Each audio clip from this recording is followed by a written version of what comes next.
Os amigos que nos acompanham nas redes sociais, para você que ainda não acompanha, acesse aí embaixo, ó, no link Silva Automotivo, se inscreva lá no nosso canal. Para você que gostou, deixa seu like lá para dar uma forcinha pra gente, tá?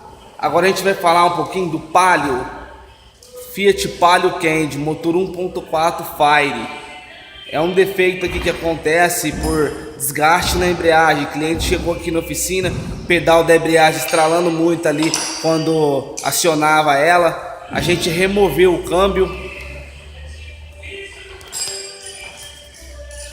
deu um passezinho no volante, a gente removeu o câmbio e trocou a embreagem.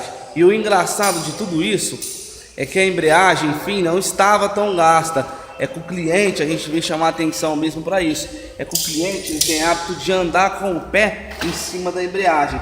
É isso que acontece, ó. Danifica o rolamento, ó. O rolamento se partiu, ó. A membrana da embreagem, ó, o que aconteceu? Desgastou.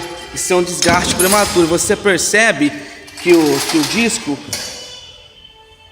não tá tão gasto, ainda rodava um pouco. Então, para você que tem costume de andar com o pezão aí em cima da embreagem, com certeza aí logo vai ter que passar na oficina mecânica aí e fazer o reparo na embreagem, tá bom? Quem gostou, curte aí, aceita a nossa página aí, adiciona aí Mecânica Automotiva Silva. Abraço.